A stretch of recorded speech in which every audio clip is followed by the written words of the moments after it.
Hello, I'm Tim Harris. This is Julie Harris, and this is Real Estate Coaching Radio. That's right. So make sure that you hit the subscribe button so you won't miss any future episodes. Thanks again for popping by. Hit that like button, and don't forget to leave your comments and questions so we can get right back with you. We will. Thank you for continuing to make our podcast, Real Estate Coaching Radio, the #1 listened to podcast for real estate professionals in at least the United States. And let us know what you think about this video. Leave your comments below. Thank you. 3, 2, 1, and we're back, and this is part 2 of Emergency Alert. Where are all the homes for sale? Thank you for all the great feedback on day 1, which was yesterday. We really certainly appreciate it. And if you guys would like to ever communicate with Julie and I, it's very simple. You can text me directly at 512-758-0206, or as most of you do, just message Julie or I over on Instagram, and we're at Tim and Julie Harris. So Julie, let's roll into day 2. That's point right. number 7. You got it. And again, the point of this series is for you to not just find listings for your buyers to buy, but also find listings for you to list. All of these points can accomplish both goals. Point number 7, this is part 2. Connect with, this is something many of them have never thought about before. Connect with assisted living care housing intake directors. Most people pay for their assisted living care costs by selling their home and cashing out the equity. The housing intake coordinators are a great source of those leads. Provide value by being a liaison between the homeowner and the director will love you. You can modify your pre-listing package to include contacts for estate sales specialists, pet rescue, attorneys, estate attorneys, moving and storage, all of those things. Provide value. And guess what? This is one of those categories where virtually nobody ever talks to them. Well, and frankly, not a lot of agents even know how to do this. Let me just give you guys an overview. A lot of the assisted care facilities, they usually offer 3 levels of care. And the first one would be like a shared room. The second one would be maybe it's a condo, right? It's a building with, basically an apartment. And the third level is going to be where it's essentially a house, or maybe it's a freestander, or maybe it's like a patio home type of thing. Exactly. So you guys get it. And each of these costs differing levels of money every single month.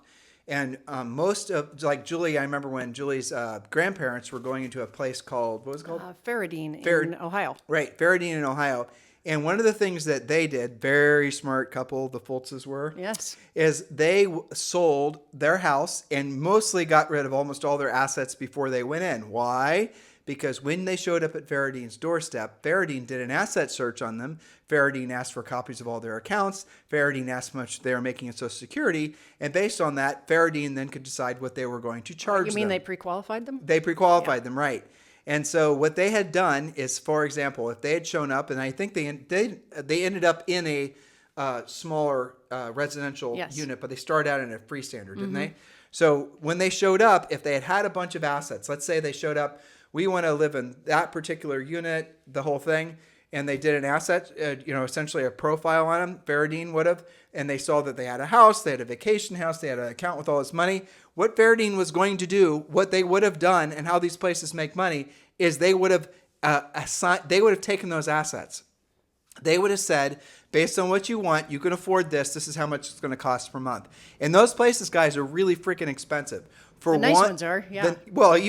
Exactly. We're talking about 4, 5, 6, 10, maybe even 15,000 a month. And they're all inclusive. It's like a really fancy resort in some cases. There's a brand new one being built in Columbus that's $12,000 a month to start. For an individual. Yes, it's like a high-rise type of thing. Yeah, amazing. And now some of them are subsidized by the government. A lot of them are. And in those, you actually can't have I remember when you and I were researching this when we were in Georgetown for no particular reason. And we were looking into how that worked. Some of them are government subsidized. I think if I remember correctly, it was under Sally Mae or I don't remember. I think that's right. And if you had an income above a certain level, you couldn't go there. Yeah, so the point being they don't all operate identically. There's different programs, different price ranges, but this is a whole thing. But the output was, if there was real estate, the real estate had to be sold. Yes. And oftentimes the real estate had to be sold prior to the person taking occupancy. That is a very motivated seller lead. And they're ready to sell anyway, right? Because they need to downsize. They're not ready to take care of the house anymore. Maybe they have medical concerns. So this is a have to sell seller. Okay. Point number 8, find the notice of defaults. Search the zip codes your buyers are looking in for NODs and see if the homes fit your buyer's criteria. Now, these are not usually listed, but they are usually motivated. Here's the thing. You're not going to find droves of them. So those of you whose minds are spinning right now, I've got to get on the NODs. I got to get on NODs yet. It's a micro percentage, but you might find something that meets the criteria of your buyers that is not in the MLS, thus you won't have to compete for it. You're assuming they know what a notice of default is. Back to you. Very exactly. So what happens depending on the state? A notice of default is what's filed after someone's missed typically 3 mortgage payments. But they're essentially right now, the mortgage bros will try to make you fearful that there's going to be some sort of big, huge housing crash. There isn't. There's no chance of that happening. There's too much equity in real estate. Even if in your regional area there's a spike in unemployment, San Francisco, I'm thinking of you and some of these other markets, you're still not going to have notice defaults because people are still sitting on a massive amount of equity. Mm-hmm. When generally speaking, when someone's sitting on a massive amount of equity, they're not going to let the house go back to the bank because then guess what's going to happen? They're going to lose a lot of the equity through the sale process because it's essentially a foreclosure. They're not going to want to lose the equity. They're not going to want to have a foreclosure on their credit. But what does that give you? A massively motivated seller. Yep. So if there happens to be a notice of default that's issued, that seller probably, don't just assume that seller doesn't have equity. They might even own the damn house and maybe losing it through a tax sale. Or it's worth $1 million and they only owe $500,000 on it. Knock, knock, knock, call, Mr. Seller. The notice of default's filed publicly. We give you scripts in Premier Coaching. You don't think that's going to be a seller motivated to sell? There's an actual deadline in the future that if that house doesn't sell, the house is going to go to be sold at the sheriff's courthouse steps in a foreclosure process, and the banks they charge up those deals, right? So when there's a foreclosure, maybe they would have made $500,000. Now it's somehow magically a couple $100,000 went away and they're making only $300,000. You guys get what I'm saying here? Very motivated sellers. And it's not going to be relevant to all of your markets because, frankly, there's not going to be a problem for notice defaults. That's right. There will be random dribs and drabs. Okay. Point number 9, mine your own database. This is your past clients, people in your sphere of influence. You guys call that your database. This is your own personal shadow inventory. This is your private MLS. Who owns a home currently who may be a match for your qualified and motivated buyers? This creates 2 or 3 transactions for you, all of which you have control of. A lot of our, both our Premier Coaching clients and our Elite, our one-on-one clients are doing tons of deals that way. They're looking at their own database, especially agents that have been in business for a while. They might have 200, 300, 400 past clients, people they know in their sphere. Who on that list has the house that your buyer is looking for? But Julie, none of my past clients are going to want to sell because this is what I've been hearing. Everyone's locked in because of the low mortgage rates. Well, here's the secret, guys. They will sell. The interest rate on the mortgage does not matter as much as you think it does. Why? Because they have massive equity in their property. So let's say it's, for example, a house you sold to them for $400 and now it's worth $800 and they want to buy a house that's 1.2. You guys get the point? That's a huge down payment. They can buy the interest rates down. They can get the payments down. Don't just use your criteria to decide whether they're going to be motivated. Ask them to help them do essentially the math and what they're thinking about moving up to. I said this yesterday, and it is absolutely true. There is not an interest rate problem. There is not a mortgage availability problem. There's an inventory problem. That's the reason you have to learn. In Julie's point number 9, call your centers of influence and past clients. Call your past clients. Call your old neighbors, your new neighbors. Call everyone and ask them if they have any clue what their house is worth. That's point number 10. Call 100% of your database to see who's curious about what their home is worth in today's market. If they knew that their home is now worth blank, have your MLS open when you're looking or when you're talking to them. If they knew that their house was now worth blank, what would that do to their plans? Ask them. I think, Tim, you make a really great point. Don't use your own criteria just because you're sitting on a 2.75% 30-year fixed and you're never going to move as long as you live. That does not mean that everybody in your database is thinking the same way. In fact, probably 50% of them don't have a mortgage at all and don't know what their house is worth right now. There will be people that won't ever move and they'll stay in the same houses forever, but it's not very many of them. It's a vast minority of people that won't essentially walk away from these historically low interest rates because they have the equity to put down the next house and their lifestyle changes or they have to move or just something else happens. It's a situation. People move because their situations change, because they want something better, different, or otherwise. That's what the decision process is. It's not, oh my gosh, what's that micro percentage point going to be? Okay, so point number 11. Search your neighborhoods.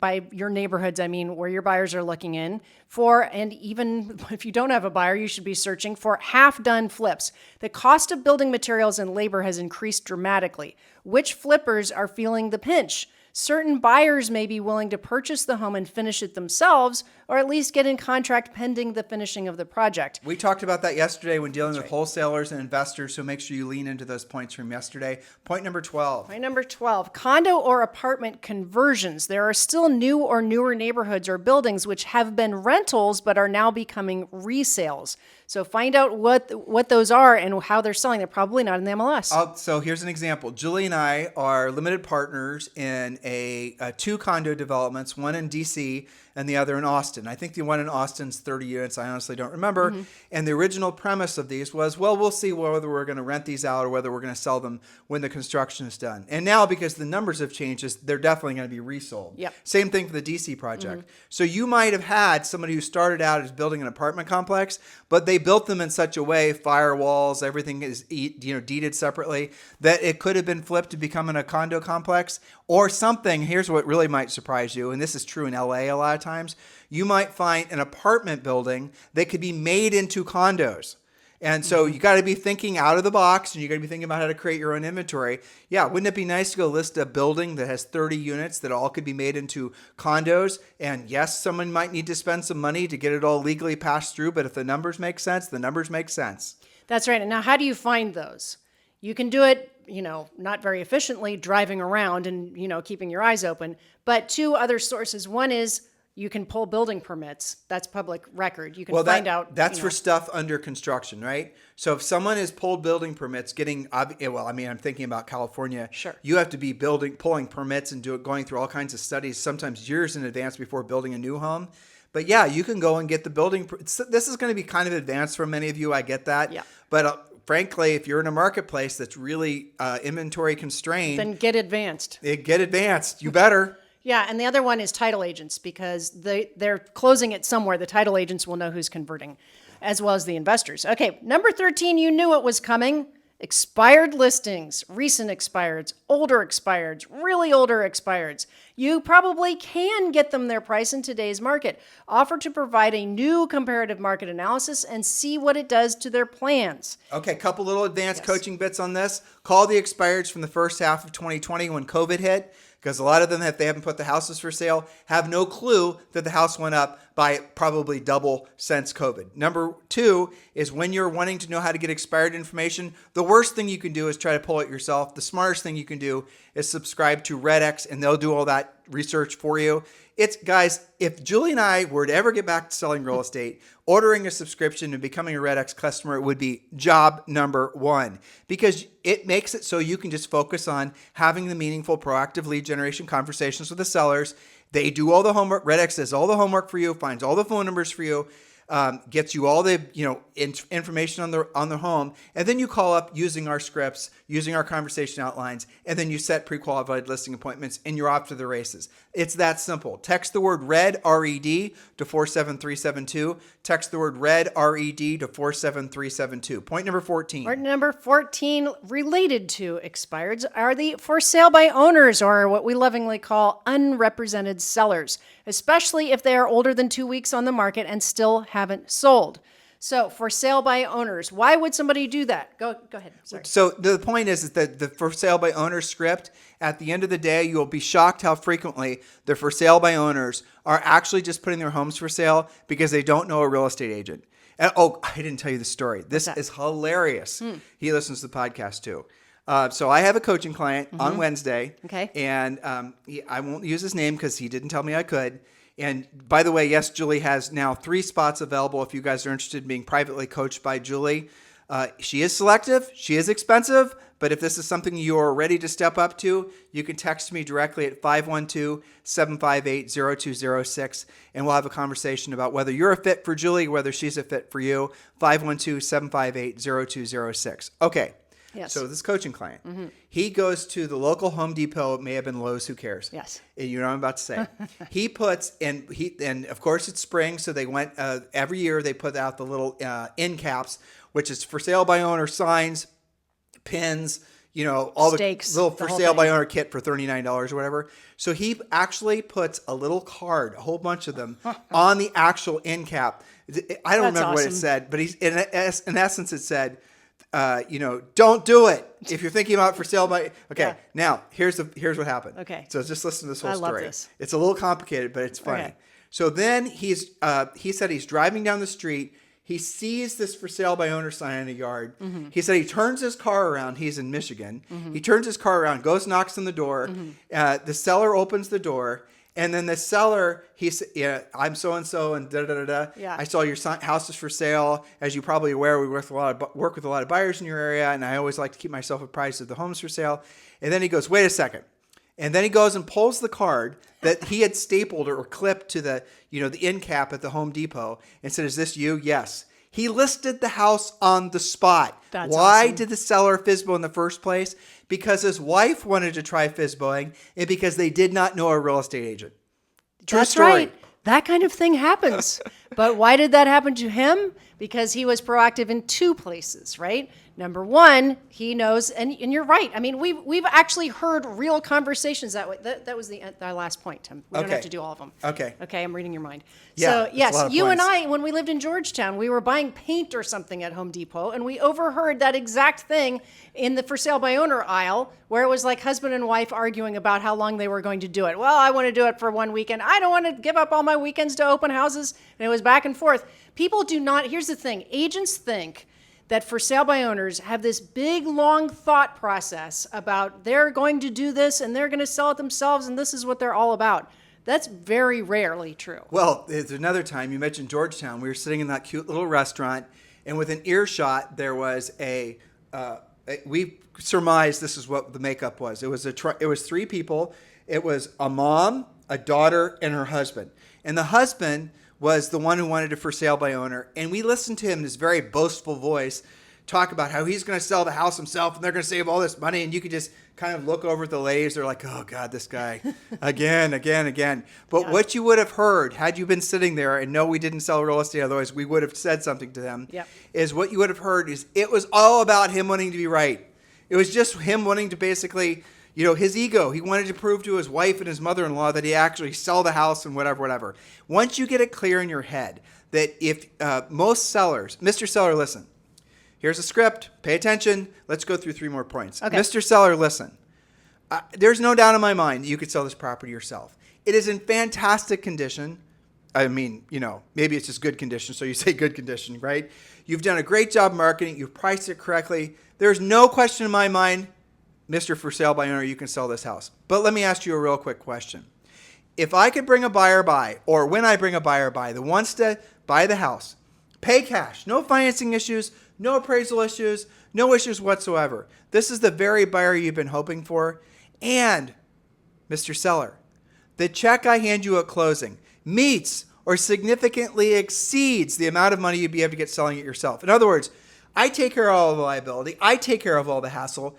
You make the same, if not significantly more, you'd ever be able to get selling it yourself. Mr. Seller, why wouldn't you list the house with me?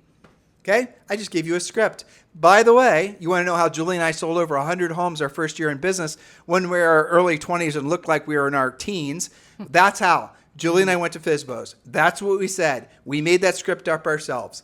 That is a Tim and Julie original. And it works like wildfire because here's what they say. First of all, the big boastful types, I showered on them the love. I've given them the acknowledgement. Compliment. Exactly. Remember I said when I started, you can do it. And by the way, say this in front of the spouse and you get, it really will work. Yeah. You, no doubt you can do it. You've done everything incredibly well. Blah, blah, blah, blah, blah. But if you could have your cake and eat it too, basically, why wouldn't you do it? Here's what they'll say. Every single time. Well, if you can show me that you can do that, I absolutely would list my house with you. Or, well, yeah, if you can prove to me you'll do that, I'll list my house with you. Mm-hmm. That is your game to lose at that point, guys. You've now, what a lot of you guys are taught to do when working with FSBOs. I'm going to, call them and I'm going to mail them and I'm going to follow them on Facebook and I'm going to, pop by and no, hit them with a question that cuts through the bullshit, basically, that gets them to the end result, placating their ego along the way, and they're going to love you, and they're going to list a house with you. Hopefully some of you are having lights It's easier going. than you're making it, guys. It's easier than you're making it. What part of you wants to make it more complicated than that? Whatever that part is, let's put that one in the back seat. That part needs to be the passenger, no longer driving or flying the plane. You guys get it? This business is incredibly easy. You are blessed to be in real estate, especially in a market like this. Frankly, in a market like this, because of what's going on in housing and the economy, but also in a market like this where so few of your competitors have any skill. Point number 15. Point number 15, absentee owners. We're talking about getting more inventory that's not in the MLS. Absentee owners, there's a website called re-investorlist.com, and other companies provide this information. Some of your title agents can get this for you. Get the address, make sure it's not already listed, and connect with the owners to see what their plan is for the property. Offer a free comparative market analysis to help them decide. This is an especially hot category. You can do this anywhere, but my clients that are in Phoenix and Palm Springs and some of those, snowbird markets, Florida certainly, lots and lots of absentee owners. There are other places where it's buildings, like Amelia Island would be an example of that, where you can prospect those absentee owners. Well, your next point is the point we already talked about, but absentees would be people that don't rent the house out while they're away. Right. So that would be an absentee. And what is it technically? It's where usually the tax bill, but sometimes other bills are sent to an address other than the subject property. That's basically what an absentee owner is. That's exactly right. Okay. Point number 16, we talked about VRBOs on a previous podcast. Point number 17, probate. Well, on yesterday's podcast, yes. On the first, yesterday's podcast was on our last points. We talked fairly exhaustively about VRBOs. Make sure you go back and listen to that. Next point is awesome. Not very many people know how to do this. We do teach you how to do this in Premier Coaching. And let's tell them about all the leads in a second. That's right. So as probate, when someone passes away and their property needs to be sold by the heirs, it passes through probate attorneys. alltheleads.com/Harris for your discount on this service. We'll talk about that in a second. All the Leads is a company that provides the information as well as great training, suggested letters. We have all of that included in Premier.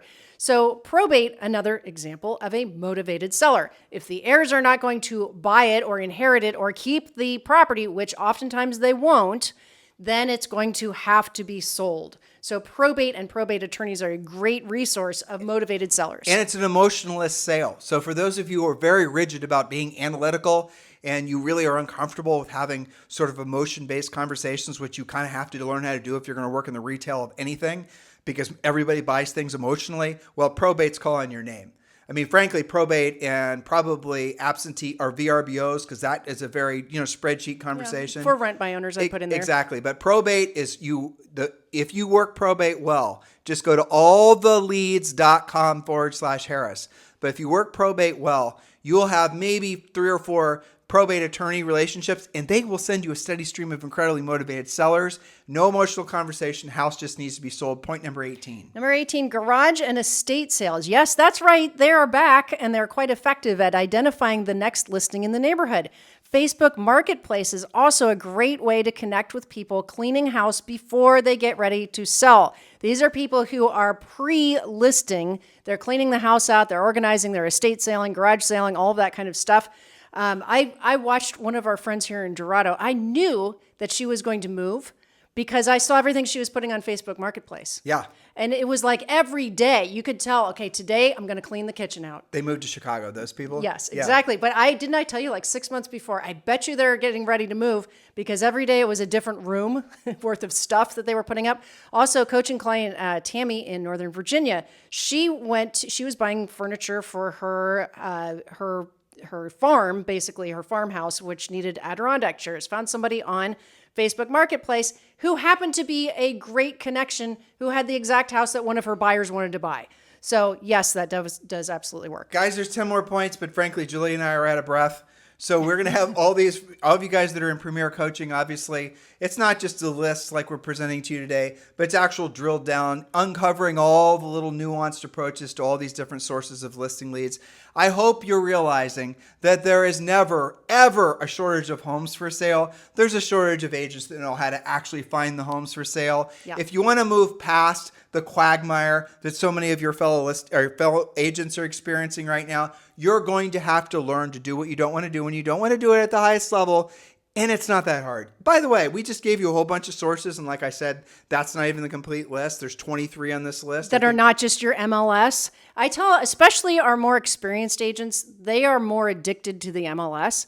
But what I always tell them is, look, pretend you got your license today and you're working at Tim and Julie Harris Real Estate. And we're your brokers. And we said, if you expect to sell property, you're going to use these 20 different resources. And the MLS is only one of them. What would your mindset do? Well, how would your philosophy change about how you're doing business if the MLS was just a micro resource? Well, I mean, I think there's every reason in the world to accept the fact that the MLS is because of what's happening with buyer agency. And I mean, it's not going to happen anytime soon, 3 to 5 years probably. But the MLSs themselves are going to have to radically change, even more so than they have in the past. Just for a whole variety of reasons, meaning the agents that want to be successful are going to be the ones that know how to actually create their own inventory. 100%. And guys, right now, if you know that's around, what would you have been doing? This is fascinating. Like, how many businesses right now have been invalidated, made irrelevant, all these tech startup companies because AI could do whatever their widget was in 2 seconds for free. Yes, which happened, it's seemingly almost overnight. In the last 60 to 90 days. Yeah. And we're just getting started. That's right. So I'm always saying this because if you want to be the radical disruptor, if you want to be the AI to your marketplace, get ahead of the curve and start learning to be a proactive lead generator. I get it. So many people are saying there's no inventory, interest rates this, and this is the other problem, and blah, blah, blah, blah. If you know how to go create your own inventory, if you know who to call, if you know what to say when you actually speak to them, you are not going to ever have that feeling of doubt, ever have that feeling of lack, ever have that feeling of scarcity, but it's up to you. And if your only go-to is going to be going to the MLS, I think the writing's on the wall as to what your future is going to be like. And I'm sorry for you for being so stubborn not to actually have more confidence in your ability to actually, be of service to people at a higher level. Ultimately, isn't that what the buyers are expecting you to do, to go beyond the MLS? Because they can do that anyway on Realtor.com and Zillow.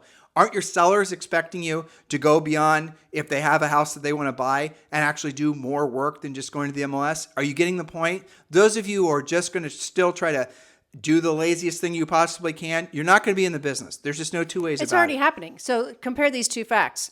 Super low inventory as seen in the MLS. Exactly. Okay. And yet, record quarterly sales. So how do you marry those two things together exactly? So stop that. Let's roll that back, because you said two things there that we're assuming they understand what you meant. Yes. All right. So when you guys hear about these, when you hear about all the housing pundits talking about homes for sale, inventory, all this, stuff that you hear everywhere, CNBC, Wall Street Journal, probably other podcasts, they're using all the data that's from the MLS. And if I know, everyone knows that in some markets, 50% of all the homes are sold outside of the MLS. That means we're only getting half of the picture of what's actually transacting in the real estate markets. Now, if, for example, they're projecting 4.4 million home sales in the next 12 months or whatever, what if the actual number of actually what's happening is more like double that? How does that change the whole premise that we're in some kind of, scarcity-minded housing problem, blah, blah, blah? It all changes. All the narratives change. Well, I'll give you guys a little secret here. That is the scarcity, people thinking there's not enough homes for sale. That's never going to change, because all these talking heads that know all about real estate are only going to use statistics from the MLS because they don't know how to do all the things we just told you. And meanwhile, as we speak on this podcast, would it surprise you to know that there are motivated, qualified, cash or pre-approved or even loan-committed buyers who are so desperate to find their own house that they themselves are door knocking to find it? Absolutely. They're writing letters. They don't have a real estate license. They can write letters. I mean, they're going way out of their way to do. Hell, there's probably some of them listening right now and taking better notes than you are. That's right. If your buyer is prospecting harder than you are, you should not be telling them that you are their agent, because you're not. You can't let that happen. You guys get it? This is your game to win, or it's your game to lose. It's up to you. So the next natural step for all of you is obviously to join Premier Coaching. The links are in the bio or the descriptions. Don't wait on that, guys. You love this podcast. It is the nation's #1 listened to daily podcast for real estate professionals. Can you imagine the experience you're going to have in Premier Coaching? Just go to premiercoaching.com or click the link in the bio. Thank you for keeping this #1 listened to daily podcast for real estate professionals in at least the United States. Have a fantastic day. We'll talk with you on the show tomorrow. By the way, over 2,000 podcasts you can download and listen to anytime. Something like 1,800 YouTube videos. What are you waiting for, guys? Have a fantastic day.